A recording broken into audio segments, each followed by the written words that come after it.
Is it too much in 2017 for my child to be able to go to the toilet when she goes out for the day? I want my daughter to be my daughter and not just a charge that I mechanically look after. Is it too much to ask that Toby and his siblings are able to enjoy a normal day out?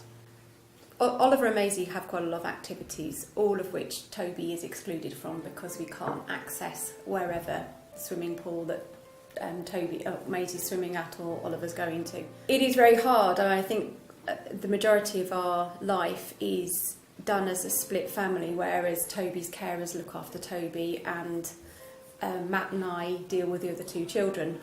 We would love to be able to take all of our three children out to the same place, but unfortunately there is nowhere that I know of that has a changing places that would be able to cater for Toby's needs.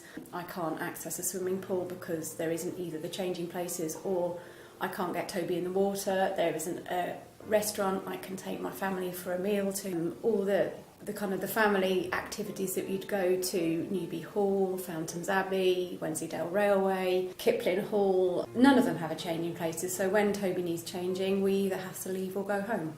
It doesn't feel that you ever do anything as a family unit, and I think it's what everybody else takes for granted, and we're just denied that. And where there are changing places, they're not right. No. I mean, they're not accessible, they're in the wrong place. I mean, they're closed on a weekend, a lot of them are closed, you have to go for keys. North Yorkshire Council have provided them in most towns, however, they're not accessible, or they're not within the functioning town, they're within the administrative parts of the town. So if you were in Northallerton, you have to then up sticks off the high street to go to the changing places if they're open. And on a weekend, which is the times that we're with our children, in Northallerton, for instance, you have to be careful, you have to keep watching the clock, because one's open in the morning and closes, the other one's open in the afternoon. There's places that any family would like to go. It's been hot, we'd like to go to the seaside. Absolutely no way can you go to the seaside. One, you can't get onto the beach because they don't have any ramps down, but then you can't change your child. You are discriminated against as a child with a profound disability within a wheelchair or an adult who requires hoisting. You are unable to go to 99.9% of places and be able to change. You have to compromise on your comfort, your dignity, in order to access that, and that is fundamentally wrong. At the moment it's the back of the car for us. Under a tree. Or under a tree. We have a favourite tree that we use in one place that we go to because we know that not many people walk past that tree. The sports cupboard at Hambleton Leisure. Yeah, you find that just by the bins, because less people go to that place, and if you go to a certain place, we've been in a bike shed. We have changed it in so many places, and it's just disgusting. There needs to be some kind of acknowledgement. There is a whole kind of subclass of children who are hiding, or adults hiding at home because they can't get out. It's not because they don't have a need or they don't have a right to go out, they just can't get out.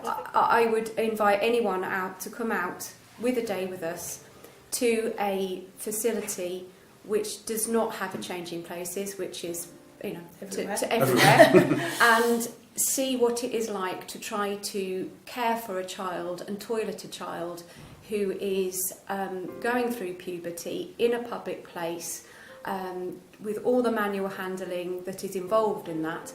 And I think you would quickly see why families give up and don't try to take children out, because it is too hard, they have no dignity, and it's unsafe for everyone caring for them. They are not another species, they are not disabled that are children, they are children that are disabled, and there's a big difference there. They're children that actually have needs. They are 10-year-old girls, 10-year-old boys. They want to do things, they want to be part of that. Aniela's a social butterfly. She loves being around people, she loves experiencing things, sights, sounds. And I know Toby does. Toby just loves going on paths and the noises and the sounds, and being there and being with his brother and sister is even more so. I think you can get to a point where councils or whomever will put their money and funding into something very specific for disabled children, so there will be a change in place, there will be soft play, something like that. But not all disabled children want to do that. Our daughter Aniela, she wants to be in the real world. She doesn't want to be locked away with other disabled people all of the time. She wants to be in the real world with normal children playing. She doesn't, she doesn't, or to be with her parents or with her family. She doesn't just want to be in a disabled place all of the time. I'm sure Michelle's able-bodied children would like to go to able places. We don't want to always live in a disabled bubble. And I think councils can get to the point where they provide, but in such a limited place that is the only place you can go to, where if a little bit of money and time was spent putting a facility into all the big attractions, that opens our whole world up. But what we need is for the councils to take a real look when they are provisioning public spaces, when they're giving the millions of pounds in grants that all of these tourist attractions are bragging about, Exactly. that they are obliged to put in a disability space. If the decision is going to be made by the NHS to resuscitate these children and give them a chance of life, then they have to be able to have a life in the Exactly. world. Exactly. It's not fair on them, it's not fair on the parents, it's not fair on the siblings to essentially life close in on them.